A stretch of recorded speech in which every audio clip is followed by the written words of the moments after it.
Do people hate Russell Westbrook? They don't even care right now. They want him gone. I'm talking about the city. They want him gone. And that's not me. I don't care. They want him gone. Though.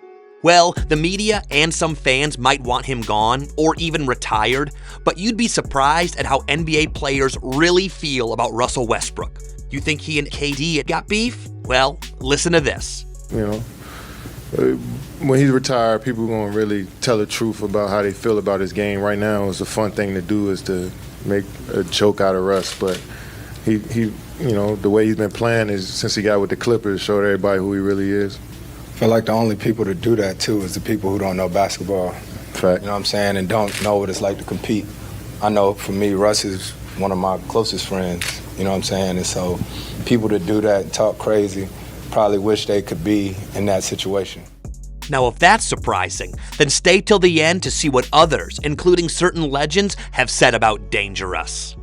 Russell Westbrook's career has been filled with drama, controversies, beef with fans, and yes, lots of triple-doubles. And this rubs off on different people in different ways. Here's how his energy and aggressiveness have rubbed off on the king of Mamba mentality himself, R.I.P.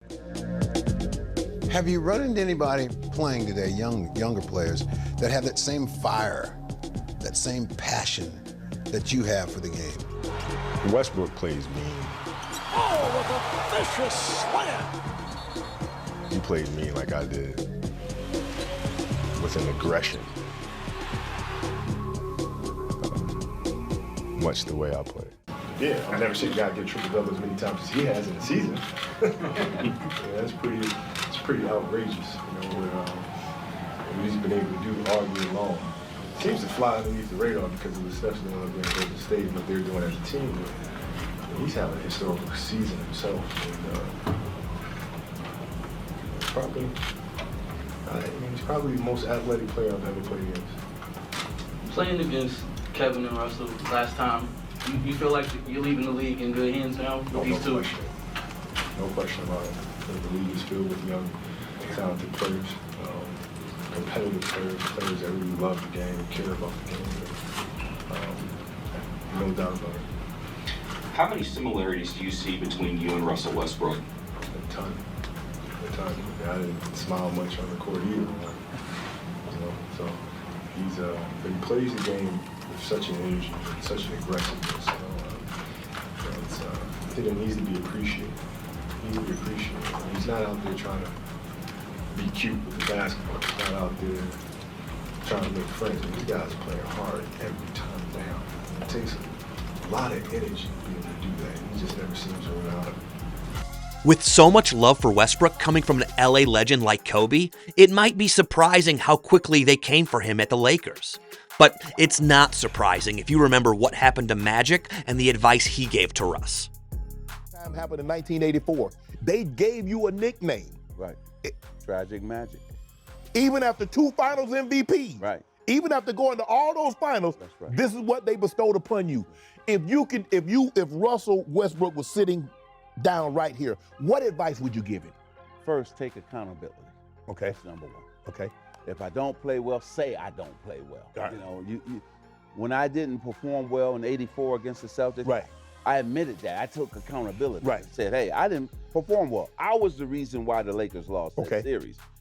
And I had to say to myself, I got to get better. Right. So what did I do? I went out and that whole summer, I trained hard and got better. And then we played them again in '85, this next season. Right. Man, I was on fire. We won. No, you didn't hear that no more. Although he wasn't able to regain the respect of Lakers fans like Magic did, Russ never stopped working hard. And yes, he came back better. At Denver, he's playing with probably the only man who can unseat him as the triple-double king, the Joker. Still, Jokic hasn't stopped praising him. I mean, of course, we didn't have a good relationship on the court. We were fighting a lot and talking back and forth, but I know who he is a little bit outside of the court, so great teammate, vocal leadership, the guy who want to listen, the guy who want to follow in the gym, so I think he's a great player for us, and I think he's going to bring us all the good stuff. Can we talk about Russ? Can we say something about Russell Westbrook? Yeah, I'll give you Shaq, so early in the year, Shaq was coming on here talking about don't sleep on Russell Westbrook. Yeah. Don't sleep on Russell Westbrook. He's one of the top 5 point guards, and everybody was kind of sleeping on Russell Westbrook, right? All of us. What Russell Westbrook is doing and what he's continuing to do for the last 4 out of 5 years is just simply amazing, man. And even though his game is not like what today's players is playing like, and I think that's why he gets so much flack, his game is not like many people we've seen. But what he's been doing is consistent as he's done it. Yeah. Man, everyone needs to give this man his flowers once again. Stop talking about what he don't do, start talking about what he do because he does what no one else do. Did that make any sense? Whoa. And if they get into the Run that back. playoffs, Scary. I wouldn't want to play him. Russ is so competitive, even Shaq finds it scary. But D. Wade even took things further with this. Westbrook. So Westbrook is one of those players that, when you say a one-of-one, he's a one-of-one. I don't know another player like Westbrook. I mean, it was a stretch where Russell Westbrook was the greatest player on the planet, hands down, both sides of the floor. What he was doing on the offensive end of the floor, scoring 40, being able to get 20 assists, but also what he was doing on the defensive end of the floor. Like, you feared him on the defensive end of the floor with his ability to be able to attack the ball. How he attacked on offense, he was attacking that way on defense, and it was like, oh. And this is why you can't compare him to anyone. Even his stats cannot be compared to. Russell Westbrook's career and legacy is undeniable. Like, that's just the bottom line. The career he's had, what he's accomplished, the things that he's done, nobody else has been able to do it. Like, with all these triple doubles, I don't care if you stat chasing or whatever people want to say. If I tried to go every game and get a triple double for a whole season, I can't do it. And there's a lot of other people that can't do it either. But it actually gets worse than that, because if Russ had been playing during the Big O's days, he would have quadruple doubles. Oh, back then, he would have had, I forgot, it was like 700 quadruple doubles. That's crazy. Yeah, because they said... That's crazy. They said, stat-wise, if they kept the stat, he would have averaged 14 blocks. That's crazy. So... Because if you're averaging 14 blocks for his career, I mean, thinking about all the triple doubles where he had 10 assists, those have been quadruple doubles, so it'd have been crazy. Him, man, he would have been first, and then missed layups would have been second. Bill Russell. Bill Russell. But that's just what Russ was able to do because of his level of competitiveness. He just had that dog in him in a way that even KD admitted he had never seen before.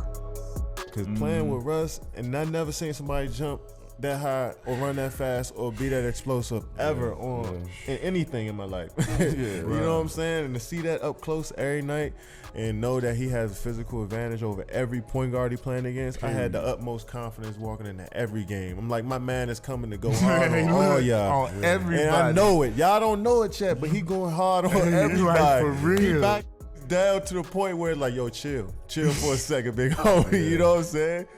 The fans and the media may not know it, but every player who comes into contact with Russell Westbrook knows that for every game, every night, this dude is ready to outwork everyone on the court.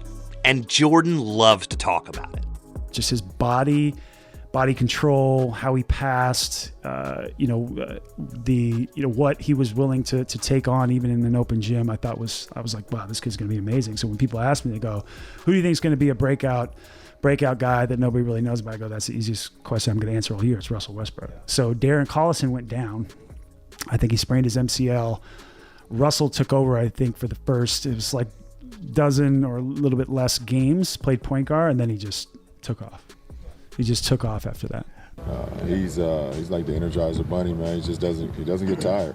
He doesn't get tired, and when he had that passion for the game too as well, that it's very durable.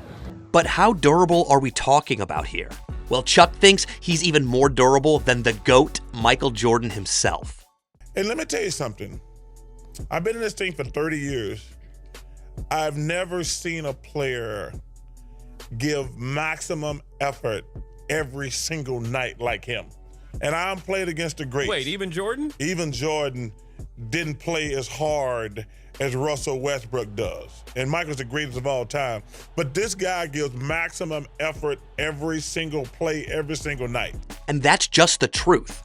Westbrook plays with an intensity that's infectious. His passion for the game doesn't just show up during the game, it's there even when his teammates are just warming up. I don't understand it. Like, he's 16 years in, you know, even before we warm up in a practice, the dude is jumping head to the rim. I don't understand it. I can't, like, we come in, I'm 26, I can't move.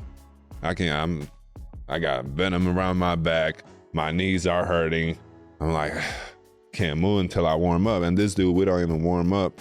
He's dunking, his energy is crazy. He's running around, yelling, talking to everyone, talking shit. Crazy. I don't know. I told y'all this when I got to Oklahoma. Like, I thought it was some shit he's taking. I'm thinking he's heavy on Red Bulls. Like, it's something he's doing. Sadly, it is this level of dedication, professionalism, and leadership that puts him in the spotlight. So when things go wrong, he's the first to get blamed. But legend Oscar Robertson already warned him about this. Well, I went out to see him in Oklahoma. I was happy for the guy. I said, man, I said, I want you to tell you this. We were in a room by ourselves talking. I said, I'm happy for you, but man, I said, they're going to turn on you. Wow, you told him that? Yeah. I said, I remember seeing him in the locker room. When Russell walked in, he was in the locker room waiting on him. I seen that. I said, they're going to turn on you because they're going to expect you to do this every night. Yeah. And even if you do it, you don't win, they're going to blame you. Well, nothing could ever convince him to change. And even if they change his name to Westbrook, he remains Westbrook. Passionate, aggressive, and full of energy. But hey, if he's all that, then he must also be prideful and full of disdain for his teammates, right? Wrong. He keeps things professional. Yeah. You know, I've never seen him look deterred or upset, you know.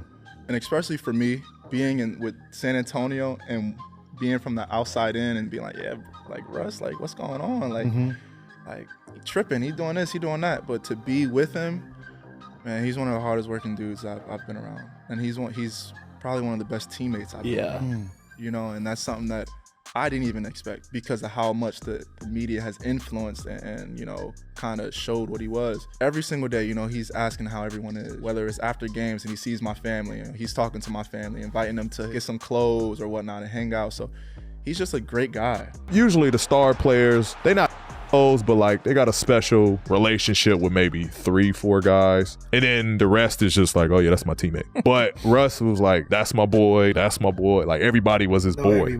But no matter how much Russ gives on the court in every game and how he supports and motivates the people around him, his achievements are still taken for granted. We take Russ for granted. This guy has averaged a triple-double, I don't know how many years. 4 out of 5 years. 4 out of 5 years. Okay. When we were younger, and they said Oscar Robertson did it, we was like, it never happened again. It'll never happen again. I mean, I'll humbly submit I was a guy that got a decent amount of triple-doubles, but if you told me I had a chance to do it for a season, I'd be like, man, you must be crazy. Right.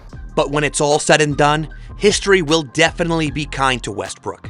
Because as Gil said, he's the example for when you want to motivate the young ones to seize the day. What is Westbrook's legacy as a former player, somebody who's played in this league? How do current former players look at Westbrook? Just like he should have been looked at from the beginning, a Hall of Famer. The guy that when you're giving that speech to your team on big games or you're trying to get them motivated, go out there and play 110%, right? He is the example that you should be given. And that was the whole sad part about Westbrook's legacy, that you let media tell you what he was doing with his effort. What he was doing with his effort, it was easily done. And that was the bad part about, like when you talk about, we can go through history. You tell me how many players played 130% every single game of their career. It'd be hard to find somebody in front of Russ. Having listened to all these players, what do you think about Dangerous? We'd love to hear your thoughts, and if you enjoyed this video, you should see how the NBA media really feel about Nikola Jokic.